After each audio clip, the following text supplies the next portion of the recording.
गिराया जाता है उस देश की शासन व्यवस्था के वजह से, उसके कमजोर संविधान के वजह से, तो हमारे संविधान की मजबूती को हमें याद रखना चाहिए और उनको बनाने वाले इस देश के सबसे सशक्त व्यक्तित्व बाबा भीमराव अंबेडकर जी को एक बार याद रखना चाहिए।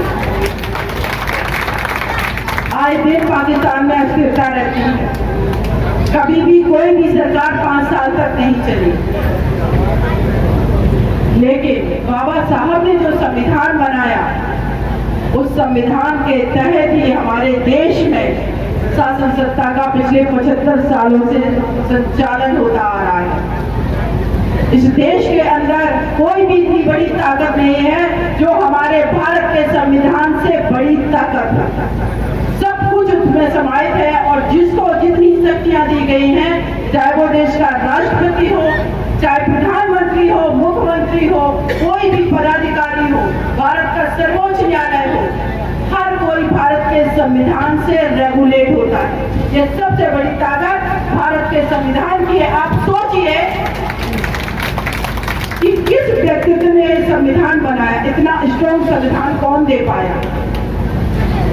ये वही व्यक्ति कर सकता है जो ईमानदार हो अपने देश के प्रति। ये वही व्यक्ति कर सकता है जो ईमानदार हो, जो जुझारू हो अपने देश की बहुसंख्यक आबादी को उनके अधिकार दिलाने के लिए। ये वही व्यक्ति कर सकता है जिसने अपने जीवन में सब कुछ त्याग दिया। जब संविधान सभा का गठन हुआ, हमारा जब देश आजाद हो गया, तो संविधान सभा का गठन हुआ कि भारत को एक अंग्रेज तो चले गए, संविधान देने की जरूरत है। लिखेगा कौन? इतना शिक्षित कौन है, इतना ईमानदार कौन है, इतना जुझारू कौन है? तो इस देश की उस कैबिनेट को, उस संविधान सभा को सिर्फ एक ही व्यक्तित्व समझ में आया था, वो थे हमारे आपके बाबा भीमराव अंबेडकर। जब संविधान सभा बनी और उसका जब संचालन शुरू हुआ, जिसके अध्यक्ष थे डॉक्टर राजेंद्र प्रसाद, तो डॉक्टर राजेंद्र प्रसाद जी ने जब बाबा साहब को सुना तो उन्होंने कहा कि आज जो मैंने निर्णय लिया है कि संविधान कौन बनाएगा, उसका प्रारूप कैसे बनेगा, उसका पूरा ढांचा कैसा होगा, तो जिस शख्स को मैंने चुना है, शायद वो मेरा चुनाव सबसे सही है वर्तमान में और भविष्य में भी। यही मैं कहूंगा कि एक ऐसे शख्स को मैंने चुना था जिन्होंने मेरे भारत को एक सशक्त संविधान दिया। जितना भी उस संविधान सभा में सदस्य थे, करीब 7 लोग थे, उन 7 व्यक्तित्व के एकजुटता से, सहमति से बाबा साहब का चुनाव किया गया था। लेकिन अफसोस इस बात का है कि वही बच्चा उस जगह तक पहुंचने के लिए इन संघर्षों से गुजरा। उनको बैठने नहीं दिया गया स्कूल में अन्य बच्चों के साथ, लेकिन जब संविधान बन रहा है भारत का, तो उनके बिना किसी के बारे में कोई सोच नहीं पाया। ये है शिक्षा की ताकत,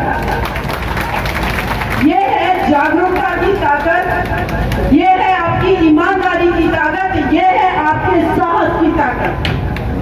बाबा साहब ने सिर्फ डिग्रियां हासिल नहीं की थी।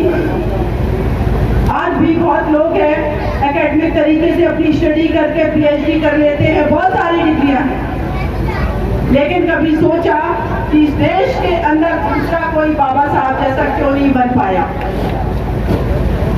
उस दौर में एक अकेला व्यक्ति खड़े होकर के लड़ाई लड़ रहा था इस देश की आज जो 49% महिलाओं की आबादी है, उनके हक अधिकार की। वो ये निडरता रखते थे कि मेरे लिए ये व्यक्तिगत रूप से जो मुझे पद दिया गया है कैबिनेट मंत्री का, ये मायने नहीं रखता है। और उन्होंने इस्तीफा दिया हिंदू कोड बिल पर, और देश की 49% आबादी जो कि बहुजन आबादी, तो बाबा साहब को ये मानने को तैयार है महिलाओं की कि मुझे जो अधिकार मिले वो बाबा साहब के लिए मिले।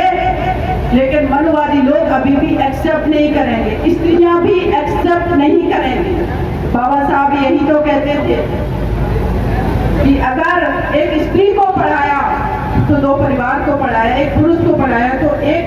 व्यक्ति, एक परिवार को आपने पढ़ाया।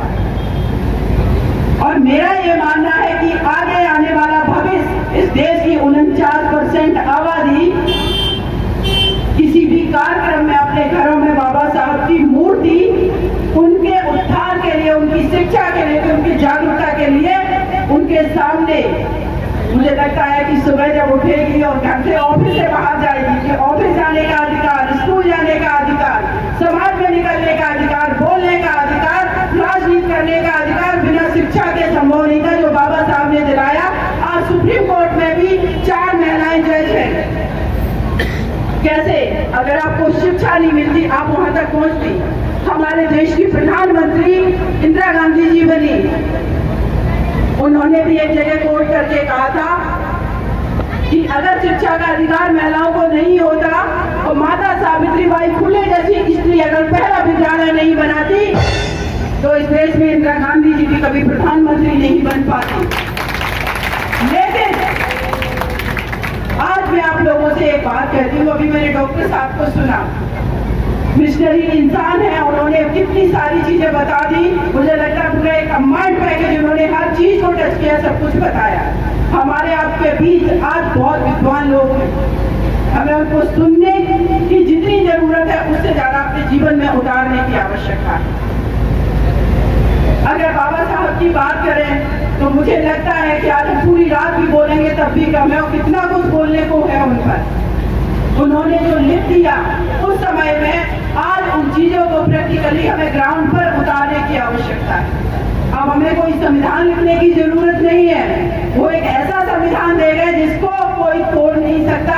कितना भी कोई कोशिश कर ले, ये कह दे कि संविधान को खत्म करने की, निष्क्रिय करने की साजिश चल रही है, लेकिन ये भी सच है जो ये साजिश कर रहे हैं वो भी संविधान के नियमों का पालन करते हुए ही वहां पर पहुंचे हैं सत्ता में, तब उसको तोड़ने की, मरोड़ने की कोशिश कर रहे हैं। इस तरीके का ये संविधान है। मेरा ये मानना है और आप लोगों से एक ही बात कहनी है। ये पैगाम है भारत के हर कंटेंट क्रिएटर के नाम। जय भीम बड़ा सीधा हंसी, जय Bhim. Jai Bhim app, available on the Play Store and Apple App Store now. Press the bell icon on the YouTube app and never miss another update.